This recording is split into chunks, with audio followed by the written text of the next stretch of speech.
Assalamualaikum warahmatullahi wabarakatuh.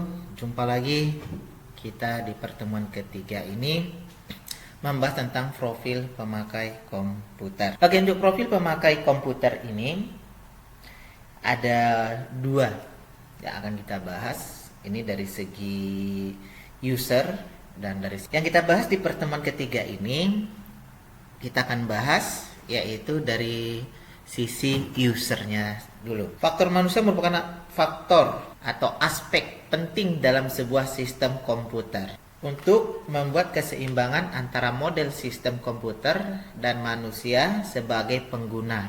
Maka perancang sistem juga harus memodelkan manusia dengan cara yang sama. Hal ini tidak mudah karena manusia lebih susah untuk diprediksi, kurang konsisten dan kurang deterministik dibanding komputer. Jadi ketika hendak membangun sebuah IMK, interaksi manusia dan komputer, aspek manusia ini harus dipikirkan dengan matang. Tidak hanya memikirkan aspek teknis dari hardware atau komputernya saja. Bagaimana manusia menangkap data atau informasi, bagaimana memproses dan mengolah informasi yang telah ditangkapnya. Itu yang harus diperhatikan. Jadi manusia dapat dipandang sebagai sistem pemrosesan informasi jika dia memiliki tiga hal. Yang pertama, informasi diterima dan ditanggapi melalui saluran input-output.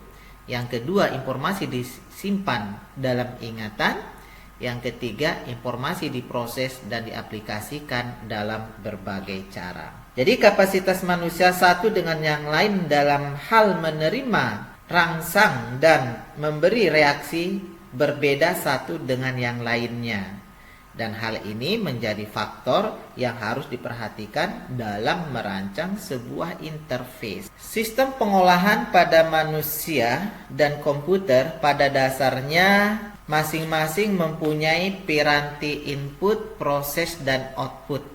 Jadi ketiga piranti tersebut bekerja sama secara berurutan. Pada manusia, piranti input terletak pada panca indera, yang selanjutnya informasi yang diperoleh akan diproses, diolah di dalam memori atau otak yang selanjutnya menghasilkan keluaran sesuai dengan pengolahan dari memori, yaitu informasi yang diterima sebelumnya. Jadi di sini bisa kita lihat ya, ada input output pada manusia. Jadi input itu bisa seperti mata, telinga, hidung, lidah, kulit, itu merupakan media input pada manusia. Output apa? Jari-jari, tangan, mata, suara. Itu bagian daripada output. Jadi di gambar ini menjelaskan tentang faktor manusia di dalam IMK, yaitu interaksi manusia dan komputer. Dalam sistem komputer ada aspek-aspek yang harus diperhatikan agar bisa berjalan dengan baik. Ada tiga aspek sistem komputer di sini yang harus diperhatikan. Yang pertama adalah hardware, software, dan brainware. Saluran input output. Saluran masukan input utama pada manusia itu tadi sudah dijelaskan terletak pada panca indera. Dari saluran ini manusia bisa menerima informasi dari komputer. Terus semua informasi yang didapat akan diproses, diolah di dalam memori hingga menghasilkan output yang sesuai dengan informasi yang diterima. Panca indera yang berhubungan atau berkaitan pada IMK itu seperti penglihatan, pendengaran, dan sentuhan. Saluran input pada manusia antara lain seperti mata, itu berfungsi untuk melihat benda, ukuran, warna, bentuk, kepadatan, dan tekstur. Yang kedua itu ada telinga, berfungsi sebagai input pendengar untuk mendengarkan nada, warna nada, pola titik nada, intensitas, dan frekuensi. Hidung berfungsi untuk membedakan bau yang ada di sekeliling kita. Lidah sebagai indera perasa untuk membedakan rasa manis, asam, asin, dan pahit. Sedangkan kulit yang membungkus tubuh manusia itu berfungsi untuk merasakan tekanan dan suhu. Saluran output pada manusia antara lain seperti jari-jari dan tangan, mata, dan suara. Tuh udah pasti mengerti semua ya untuk saluran output ini. Faktor manusia dalam merancang antarmuka. Yang pertama tadi penglihatan ataupun mata. Pada saat bekerja dengan komputer, mata manusia sangat penting untuk berinteraksi. Banyak manusia pemakai komputer ada yang normal atau kurang normal. Matanya misalkan plus atau minus. Itu perlu diperhatikan. Mata manusia itu digunakan untuk menghasilkan persepsi yang terorganisir akan gerakan, ukuran, bentuk, jarak, posisi relatif, tekstur, dan warna. Dalam dunia nyata, mata itu selalu digunakan untuk melihat semua bentuk 3 dimensi. Sedangkan dalam sistem komputer yang menggunakan layar 2 dimensi, mata kita dipaksa untuk dapat mengerti bahwa objek pada layar tampilan yang sesungguhnya berupa objek 2 dimensi harus dipahami sebagai objek 3 dimensi dengan teknik-teknik tertentu. Beberapa hal yang mempengaruhi mata dalam menangkap sebuah informasi dengan melihat luminas itu banyaknya cahaya yang dipantulkan oleh permukaan objek. Jadi semakin besar luminas dari sebuah objek, rincian objek yang dapat dilihat oleh mata itu juga akan semakin bertambah. Jadi diameter bola mata akan mengecil sehingga akan meningkatkan kedalaman fokusnya. Hal ini ditiru oleh lensa pada kamera ketika aperturnya itu diatur. Bertambahnya luminas sebuah objek atau layar tampilan akan menyebabkan mata itu bertambah sensitif terhadap kerdipan ataupun flicker. Yang kedua adalah kontras. Kontras di sini hubungan antara cahaya yang dikeluarkan oleh suatu objek dan cahaya dari latar belakang objek tersebut. Jadi kontras merupakan selisih antara luminas objek dengan latar belakang dibagi dengan luminas latar belakang. Jadi nilai kontras positif akan diperoleh jika cahaya yang dipancarkan oleh suatu objek itu lebih besar dibanding yang dipancarkan oleh latar belakangnya. Yang ketiga itu adalah kecerahan. Tanggapan subjektif pada cahaya luminas yang tinggi berimplikasi pada kecerahan yang tinggi pula.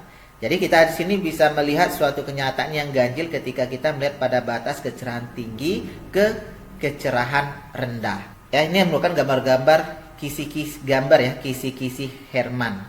Jadi pada gambar ini kisi-kisi pada kisi kiri ya, abang kakak itu bisa melihat seakan-akan ada titik putih pada perpotongan antara garis vertikal dan horizontal.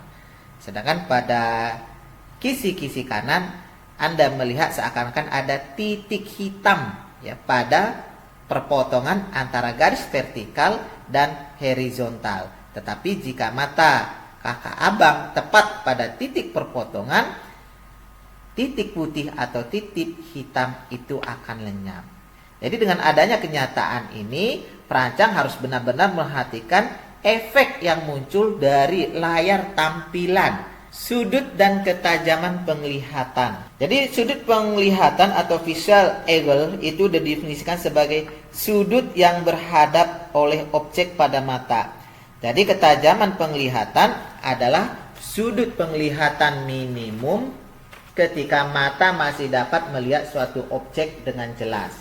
Jadi perhatikan gambar itu adalah objek sudut penglihatan. Jadi sudut penglihatan yang nyaman bagi mata adalah 15 menit.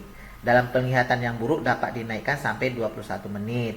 Jadi hal ini dapat diekuivalenkan dengan ketika kita melihat objek setinggi 4,3 mm dan 6,1 mm pada jarak 1 meter. Selanjutnya yang kelima yaitu medan penglihatan. Jadi sudut yang dibentuk ketika mata bergerak ke kiri terjauh dan ke kanan terjauh itu dibagi ke dalam 4 daerah. Yang mana daerah tersebut adalah binokuler, monokuler kiri, monokuler kanan, dan daerah buta.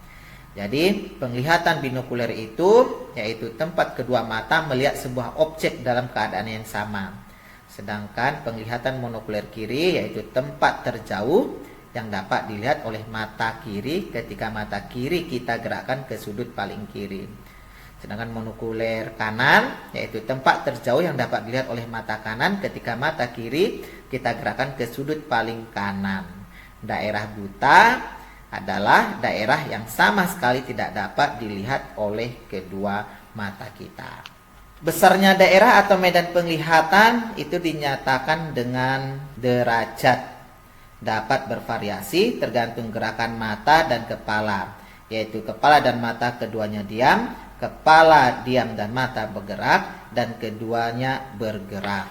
Gambar yang kakak abang lihat itu menunjukkan perbedaan medan penglihatan sesuai dengan keadaan kepala dan mata. Ini ada gambar A dan ada gambar B.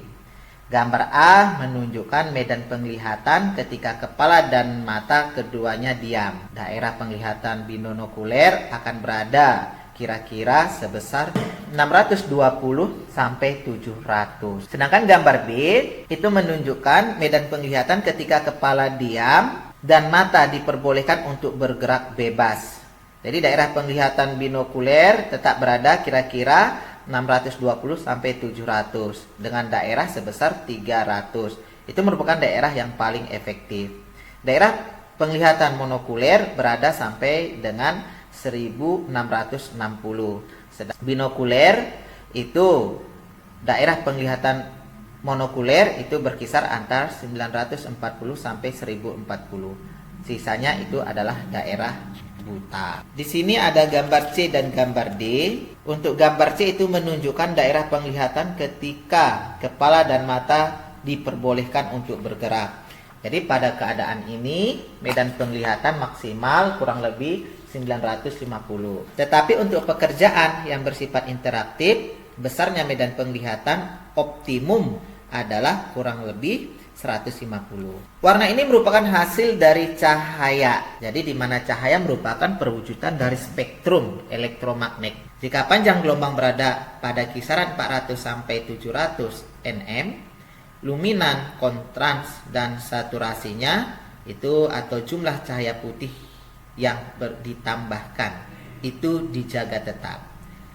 Seseorang yang mempunyai penglihatan warna normal itu mampu membedakan kira-kira 128 warna yang berbeda. Dengan warna, manusia itu mampu membedakan satu objek dengan objek yang lain. Dengan warna juga manusia terbantukan dalam mengolah data menjadi informasi. Jika warna yang digunakan tidak mengindahkan aspek kesesuaian dengan pengguna, maka pengguna justru bisa menerima informasi yang salah. Jadi beberapa aspek yang perlu diperhatikan dalam penggunaan warna. Yang pertama itu ada aspek psikologi, ada aspek perseptual persepsi, ada aspek kognitif. Dari aspek psikologi itu hindari penggunaan tampilan yang secara simultan. Itu menampilkan sejumlah warna tajam. Warna merah, jingga, kuning, dan hijau dapat dilihat bersama-sama tanpa perlu memfokuskan kembali, tetapi sian, biru, dan merah tidak dapat dilihat secara serempak dengan mudah.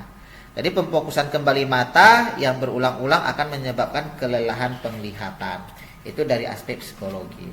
Yang kedua, hindari warna biru murni untuk teks, garis tipis, dan bentuk yang kecil.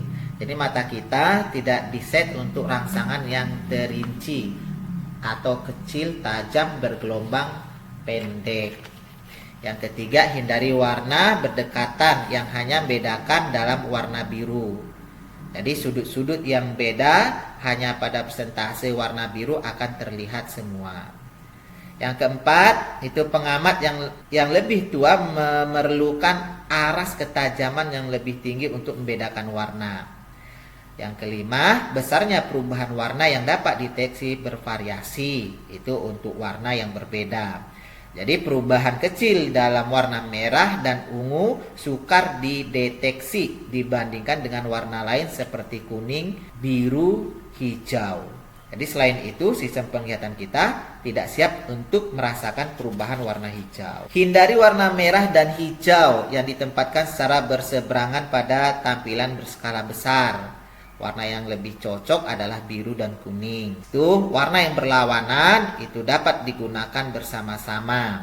Merah dengan hijau atau kuning dengan biru itu merupakan kombinasi yang baik untuk tampilan sederhana. Jadi kombinasi merah dengan kuning atau hijau dengan biru akan menghasilkan citra yang lebih jelek.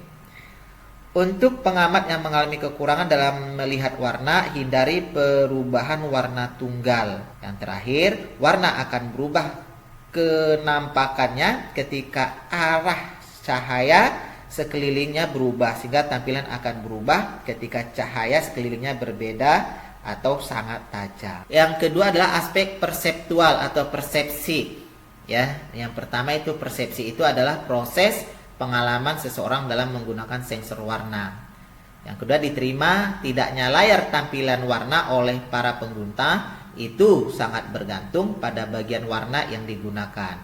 Jadi warna dapat meningkatkan interaksi hanya jika implementasinya mengikuti prinsip dasar dari penglihatan warna oleh manusia. Yang ketiga, tidak semua warna mudah dibaca. Secara umum latar belakang dengan warna gelap akan memberikan kenampakan yang lebih baik, informasi lebih jelas dibandingkan warna yang lebih cerah. Yang keempat, hindari diskriminasi warna pada daerah yang. Aspek yang ketiga adalah aspek kognitif, yaitu jangan menggunakan warna yang berlebih karena penggunaan warna bertujuan menarik perhatian atau pengelompokan informasi. Sebaiknya menggunakan warna secara berpasangan. Habis itu kelompokkan elemen-elemen yang sering berkaitan dengan latar belakang yang sama. Warna yang sama membawa pesan yang serupa. Urutan warna itu sesuai dengan urutan spektralnya. Kecerahan dan saturasi akan menarik perhatian. Hangat dan dingin itu sering digunakan untuk menunjukkan arah tindakan. Biasanya warna hangat untuk menunjukkan adanya tindakan atau tanggapan yang diperlukan. Warna yang dingin biasanya digunakan untuk menunjukkan status informasi latar belakang. Yang kedua, di sini kita lihat adalah pendengaran ataupun telinga. Dengan pendengaran, informasi yang diterima melalui mata itu dapat lebih lengkap dan akurat. Jadi, pendengaran ini menggunakan suara sebagai bahan dasar penyebaran informasi. Manusia dapat mendeteksi suara dalam kisaran frekuensi 20 Hz sampai 20 Hz itu sampai 20. Tetapi batas bawah dan batas atas biasanya dipengaruhi oleh umur dan kesehatan seseorang. Jadi suara yang berkisar pada frekuensi 1000 sampai 4000 Hz itu menyebabkan pendengaran menjadi sensitif. Selain frekuensi, suara juga dapat bervariasi dalam hal kebisingan. Jika batas kebisingan dinyatakan sebagai 0 desibel, maka suara bising mempunyai tingkat kebisingan 20 desibel. Jadi percakapan biasa mempunyai tingkat kebisingan 50 desibel sampai 70 desibel. Kerusakan telinga terjadi jika mendengar suara dengan kebisingan lebih daripada 140 desibel. Jadi suara itu dapat dijadikan sebagai salah satu penyampai informasi. Akan tetapi hal itu dapat menjadikan manusia cepat bosan, sehingga pengguna suara dalam antarmuka itu perlu pemikiran khusus dan seksama. Selanjutnya yang ketiga itu adalah sentuhan ataupun kulit. Jadi kulit itu adalah indera manusia yang berfungsi untuk mengenali lingkungan dari rabaan atau sentuhan benda terhadap tubuh manusia. Sentuhan ini dikaitkan dengan aspek sentuhan dalam bentuk media input maupun keluaran. Ya, sensitivitas sentuhan itu lebih dikaitkan dengan aspek ergonomis dalam sebuah sistem. Feedback dari sentuhan di sini tidak dijadikan sebagai penyaji atau penerima informasi, tetapi lebih ke piranti pendukung seperti model keypad, phone, keyboard, mouse, tempat duduk user dan sebagainya. Jadi contoh dalam penggunaan papan ketik atau tombol, kita akan merasa nyaman bila tangan kita merasakan adanya sensasi sentuhan. Jadi ketidaknyamanan biasanya disebabkan karena posisi dan bentuk tombol serta pengoperasian tombol-tombol tersebut kadang-kadang harus dilakukan penekanan yang cukup berat atau malah terlalu ringan. Selanjutnya adalah memori manusia. Sebagian besar kegiatan manusia itu berhubungan dengan memori atau ingatan, seperti saat manusia selalu mengingat semua yang terjadi. Itu memori manusia berisi semua pengetahuan dari urutan perilaku. Jadi dari perilaku tersebut memungkinkan seseorang melakukan tindakan yang berulang menggunakan bahasa, menggunakan informasi yang baru diterima melalui inderanya. Mengidentifikasikan dengan menggunakan informasi yang pernah diterima dari pengalaman masa lalu. Bagaimana memori manusia bekerja? Bagaimana kita mengingat daftar aturan dalam permainan sesuatu permainan? Bagaimana seseorang kemampuan mengingat lebih cepat daripada yang lain? Apa yang terjadi saat seseorang lupa? Memori adalah bagian kedua dari model manusia sebagai sebuah sistem pengolahan informasi. Jadi secara umum ada 3 jenis fungsi memori. Yang pertama, tempat penyaringan atau sensor. Bekerja sebagai tempat penyimpanan sementara ataupun buffer. Yang kedua, yaitu tempat pemrosesan ingatan atau memori jangka pendek. Yang ketiga itu ada memori jangka panjang. Jadi bisa kita gambarkan seperti ini ya. Jadi secara umum tadi ada 3 jenis fungsi memori: sensor, memori jangka pendek, dan memori jangka panjang. Jadi kalau kita lihat dari sensor, itu bekerja sebagai tempat penyimpanan sementara atau buffer untuk menerima rangsang dari indera. Ini terdiri dari 3 saluran penyaringan. Ada ikonik, ekonik, optik. Ya, ikonik itu menerima rangsangan melihat visual, ekonik yaitu menerima rangsangan suara, yang ketiga itu ada haptik yaitu menerima rangsangan sentuhan. Jadi isi memori selalu diperbaharui setiap kali ada rangsangan yang masuk. Contoh, kita dapat mengetahui perubahan letak jari tangan kita yang digerakkan di depan mata kita.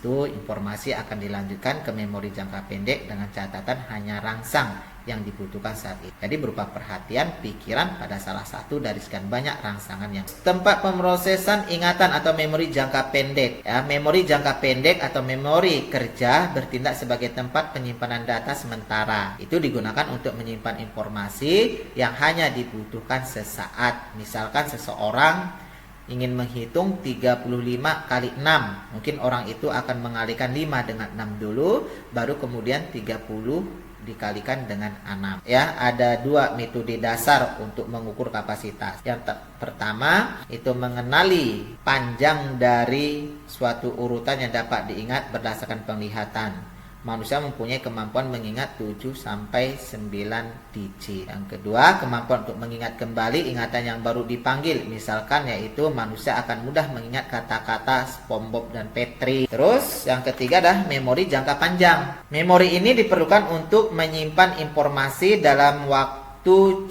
lama. Jadi merupakan tempat penyimpanan seluruh pengetahuan, fakta, informasi, pengalaman, urutan perilaku, dan segala sesuatu yang diketahui. Jadi kapasitas besar atau tidak terbatas, kecepatan akses itu lebih lambat 1/10 second. Jadi proses penghilangannya pelan.